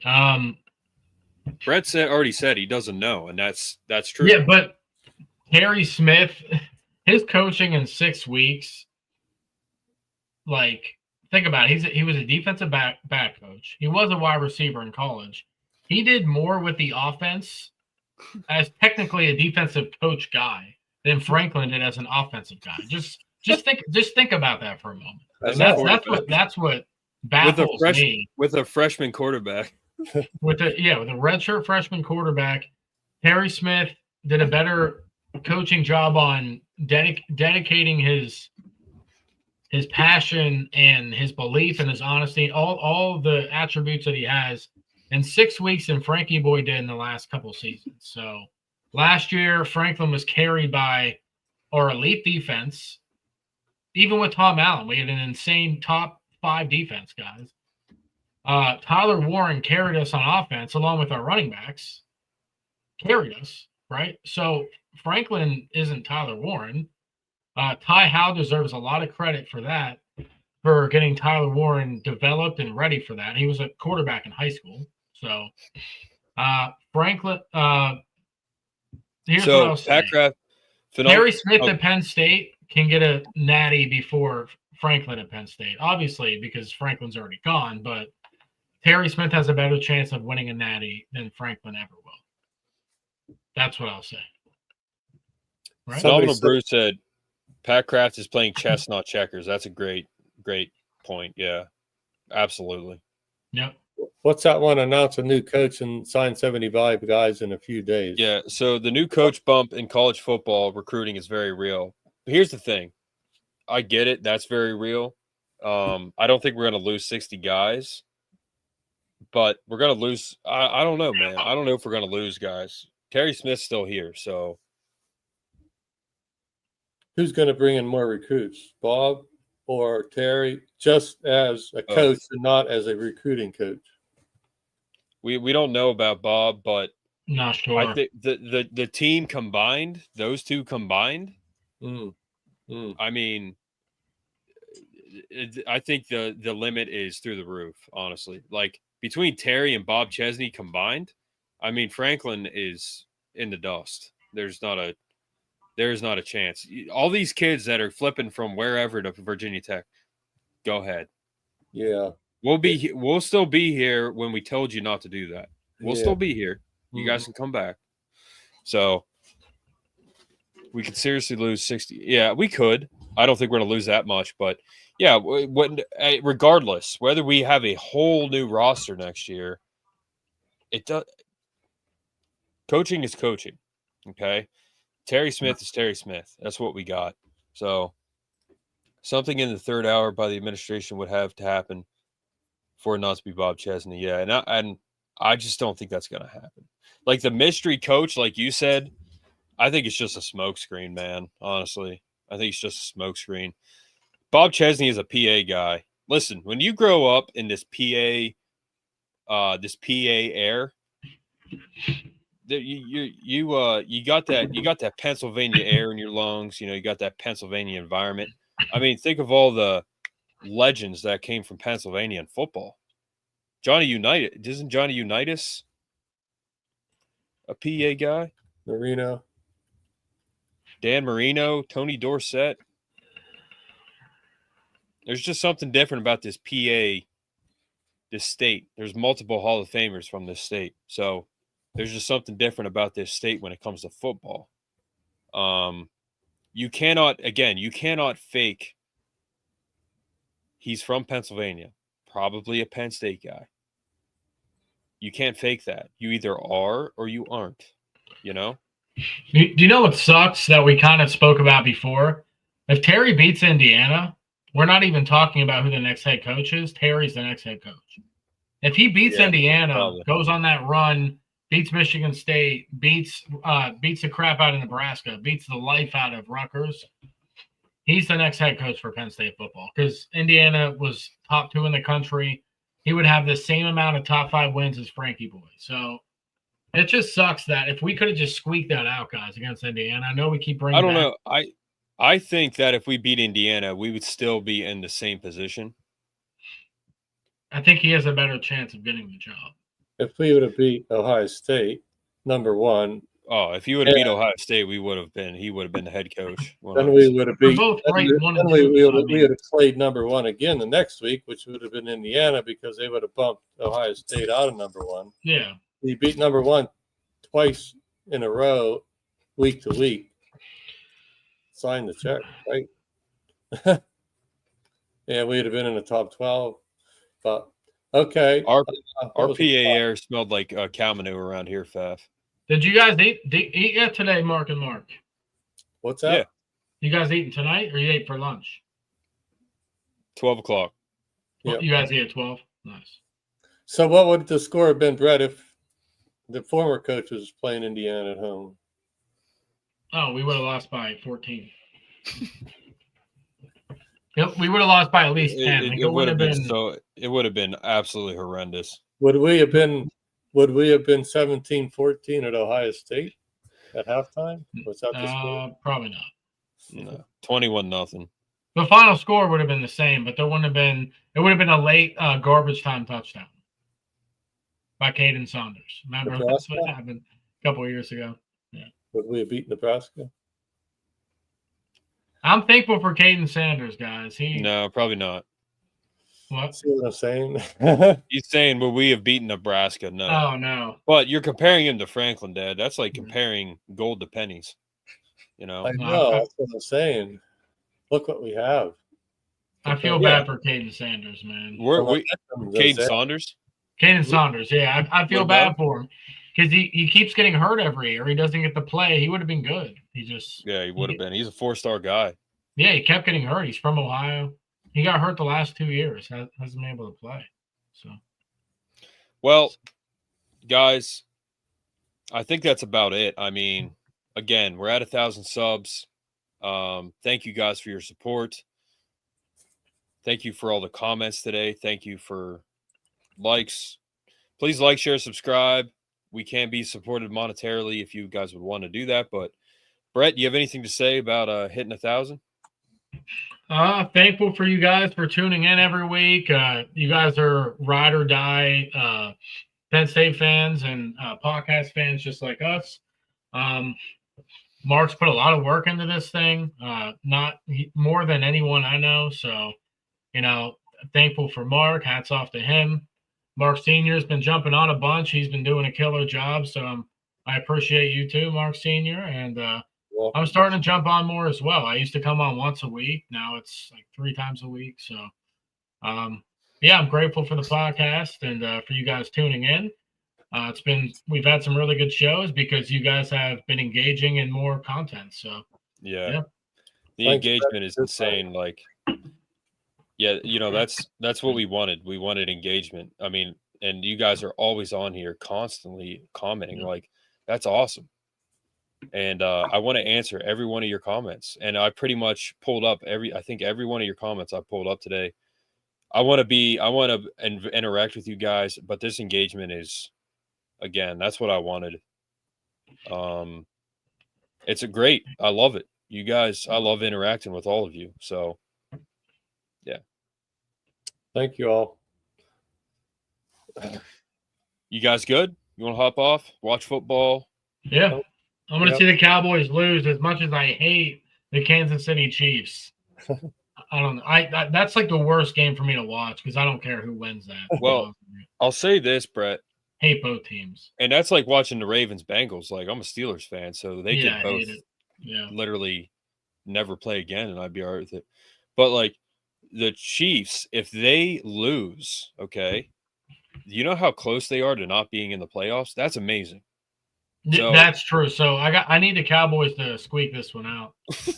Well, the Cowboys need to win this one too because they don't have many wins. Exactly. Yeah. Like, so the Cowboys need to beat the Chiefs. Go Cowboys! This is the first time in history I'm rooting for the Cowboys. It's 14-10 Chiefs right now, second quarter, so it's a close one. Yeah. All right, guys. Thank you for tuning in. Yeah. Happy Thanksgiving. Happy Thanksgiving. Relax. Watch some football. I got 7 hours of sleep last night, Brett, by the way. So that's good for you. Not for me, guys. But yeah. Thank you to Coach Terry. Yep. Thank you, Coach Terry. Terry. If you're not being treated correctly, you gotta do the Terry fist up. Because, yeah. He's the man. Yeah, man. He had the number 1 going like Joe Namath back in the day. Yeah. But if you're not being treated correctly, Terry, you could tell us, and we'll go have a conversation with whoever we need to talk to. So listen, Terry, I'm in the 5'8" club as well. We're the same height. I probably got some weight on you, but hey, I'm the short king, so I got to support him, man. See, you know what's crazy about Terry Smith? He is short, but you think about everything he did. He was great here. He played in the NFL. Dude, he's 5'8". Are you kidding me? He had a career in the NFL. That's insane. Yeah. He's tough. That is insane. His heart is taller than his whole body. You know, like that's how you need to be to play in the NFL at 5'8". That is insane. Yep. Coach at Penn State. Amen. Yep. All right, guys. Have a good day. Thanks for tuning in. Wait, read that last one. It's going to be they were playing all of us. Kevin Chan. Kevin's funny, sounds good. Not Urban. Kevin's the eternal optimist of the show. See you guys. Yeah. All right. Guys.